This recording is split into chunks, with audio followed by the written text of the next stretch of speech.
Salve galera! Caso curta o conteúdo, se inscreva, curte e compartilha se puder. Tamo junto! Vamos lá, Braulino. A gente viveu agora as Olimpíadas. Sim, E eu acho que esse assunto saúde mental ele ficou muito em voga sim. por conta da ginasta lá, que é a Simone Biles lá, que, porra, pra quem não sabe, é uma menina que conquistou todas as medalhas, todas as conquistas, e ela deu uma travada, né? Na hora de competir a final, ela falou, puta, não quero. O que aconteceu com ela? Perfeito, perfeito. Primeiro, né, é declarado que a Simone ela tem um diagnóstico. Esse diagnóstico é o TDAH, o transtorno do déficit de atenção com hiperatividade ou sem, que é o mesmo diagnóstico, inclusive, do Michael Phelps, que foi o maior medalhista olímpico. E por que a hiperatividade ela precisa ser vista nessa hora? Porque a qualquer momento você pode entrar num processo de descompensação, né? É um processo que não tem cura, está lá com um marcador biológico, existe uma marca elétrica que ela não vai mudar. O que você pode fazer é compensá-la, inclusive, com outras forças elétricas que possam sobrepor. E olha como é curioso isso. Todas as atividades, principalmente cardio, natação, corrida e com certeza o preparo da Simone tinha que envolver uma atividade cardio também, ela acende um potencial exatamente na região cerebral que o TDAH atinge. Então o esporte, em certa medida, ela é inclusive protetiva. Mas quando você está absorvendo pressões que vêm da cobrança, que vêm da expectativa de todo um país, você pode acender também outras instâncias elétricas que vão deflagrar outras emoções que vai travar o comportamento. É como se ela estivesse ativando a mesma área que ela, por exemplo, ela está redobrando essa atividade, é isso? Daqui isso que eu não entendi. Tipo assim, porque você falou que a atividade do TDAH, Sim. ele atinge um lado do cérebro, que é o mesmo lado do cérebro que você, teoricamente, usaria para fazer essas pressões e tal. Então isso daqui é como se fosse uma alta carga de carga elétrica nesse mesmo lugar, é isso? Vamos destrinchar isso de uma forma bem mais didática. Aliás, seja aqui, porque aqui o povão, aqui o público... O TDAH, ele lentifica a atividade elétrica do cérebro. Por isso, essa lentificação, ela dá um certo delay para você manter, por exemplo, o foco de atenção em algo, né? Então, por isso que é muito comum, inclusive na fase adulta, o TDAH, ele ter dificuldade de sustentar uma tarefa, uma rotina ao longo de uma semana, de um mês, começar algo e ter o início, o meio e o fim, porque vem uma outra questão de interesse e já puxa a atenção e o foco. Como é que ela conseguia ganhar medalhas? Aí é que tá. A atividade elétrica, a atividade física, a atividade de alta performance física, ela sobrepõe uma outra atividade elétrica cerebral muito mais saudável, que com a atividade física vai ganhando potência e sobrepõe aquilo. É tanto o caso da própria Simone Biles, como também o caso do próprio Michael Phelps, que ele foi várias reportagens e vários documentários discutindo exatamente isso, né? Como que ele conseguiu sair de um diagnóstico de TDAH e entrar em um nível de performance humana muito alta.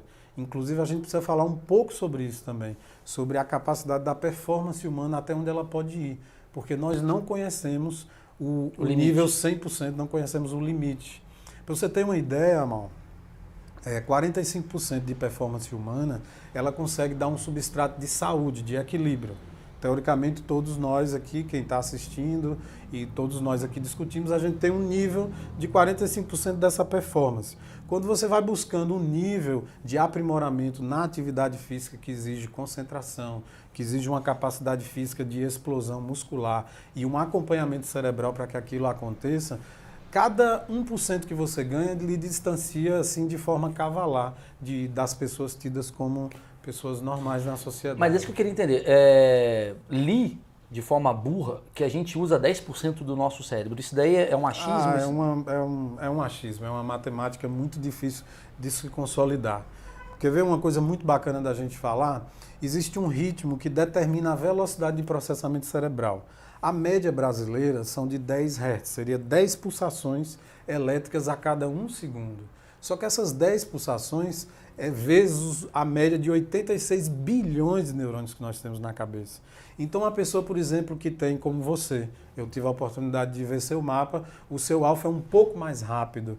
Então, você está lá próximo a 11 hertz, ou seja, 11 pulsações a cada 1 segundo. Significa dizer que, vezes os 86 bilhões de neurônios que você tem uma velocidade de processamento, de aprender as coisas da vida e pegar muito mais rapidamente do que a média brasileira.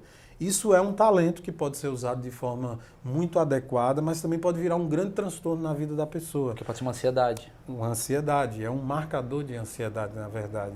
Todas as pessoas, hoje em dia, modernamente pela neurociência, que passam dessa média de 10 Hz, ela tem que aprender a lidar com essa velocidade cerebral, porque ela sempre tem a sensação de que está todo mundo ao redor um pouco mais lento, mas na verdade é ela que está mais acelerada. Mas a ansiedade, ela sempre existiu? Ou ela está cada vez mais aparecendo por conta dos nossos problemas, hábitos? Como é que era a ansiedade em 1935, entendeu? Isso é muito interessante se falar, né?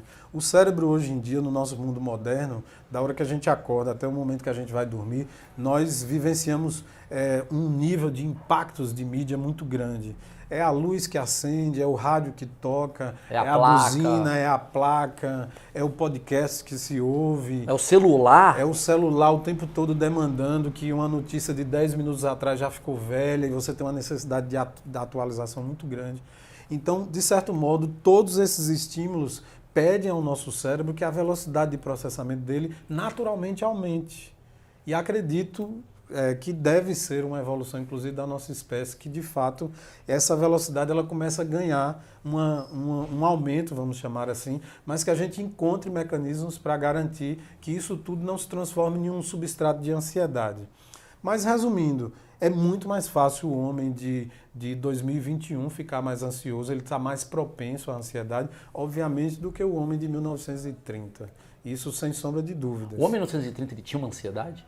É possível dizer que sim, existem demandas que a gente pode pensar e até captar na história de que naquela época existia alguns substratos e comportamentos. Né? Por exemplo, existem várias. Por exemplo, Nero botou fogo em Roma, né? Talvez uma atitude ali de TDAH associada a uma comorbidade. Isso é maravilhoso, o Nero estava ansioso. Isso é muito bom. Talvez ele fosse hiperativo e desse muito prazer aquela coisa de... Mas as doenças mudaram. Não é que, isso que eu queria saber, se elas mudaram ou se elas foram descobertas, entendeu? Essa é a minha dúvida. Assim. Eu acho que dá para pensar nas duas coisas, né? Porque, por exemplo, olhe como começa a minha vida nessa história. Eu, na faculdade, eu tinha muita curiosidade sobre a atividade elétrica cerebral, porque eu achava que não era possível usar só aquilo, a investigação do exame, que é temporal. Em tempo real, você vai vendo o cérebro produzir explosões elétricas cerebrais. E eu pensava, se isso tem um código, uma potência, não é possível que isso simplesmente só serve para quando esse código dá um tilt, um curto-circuito, e a gente diz, essa pessoa tem convulsão, essa não tem. Deve haver alguma instância aí muito poderosa que a gente não está sabendo interpretar. Então eu percebi que pela primeira vez, isso há mais de 10 anos atrás, que tinha uma equipe, um laboratório de tecnologia na Holanda, fazendo exatamente essa investigação e buscando uma espécie de marcador biológico para os fenômenos cerebrais, tentando interpretar o código cerebral. Eu disse, não, esse é o lugar que eu preciso ir para matar minha curiosidade. Velho. É muito recente isso. Eu fui em 2014, eu estive lá. Que doido, cara, que legal. 2014. E aí você estuda exatamente, você consegue entender cada descarga para cada situação. Por exemplo, isso. Por que temos depressão? Exatamente, perfeita a sua pergunta. O ritmo alfa, por exemplo, ele tem que estar, ele tem que nascer, ele tem que ter uma velocidade acima de 10 Hz, uma velocidade média de 10 Hz. Tá? Ele vai de 8 a 12, isso é preconizado mundialmente. A neurociência dos Estados Unidos, na Europa, aqui no Brasil, entende isso. Que essa faixa de frequência, ela é um ritmo alfa. Tá? Ela precisa nascer nessa região daqui de trás, chamamos região occipital, mas aqui na nuca, né, para que todo mundo possa entender. E não é interessante, por exemplo, que o alfa ele tem uma presença predominante sobre as outras atividades elétricas aqui no meio da cabeça e muito menos na região pré-frontal. O alfa é uma força, é um tratorzão muito forte, porém ele é lento. Ele starta tudo no cérebro, é o motor que liga e dá início a tudo, perfeito. Só que se ele chegar aqui no pré-frontal, que é um lugar de altas velocidades, é um trator em Interlagos num dia de Fórmula 1, meu amigo. Ele vai atrapalhar tudo e não há o que faça para um carro daquele passar. Inclusive, a presença de alfa no pré-frontal determina o déficit de atenção no hiperativo. Olha como é interessante.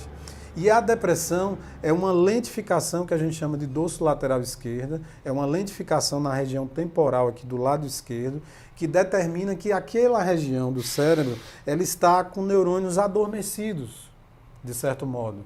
Então, se você encontra aquela lentificação, você está encontrando um marcador biológico da depressão. Então, é um comportamento onde o cérebro está dizendo, aqui de fato, ou está instalado uma depressão, ou tem uma janela que a pessoa é propensa a desenvolver. É como se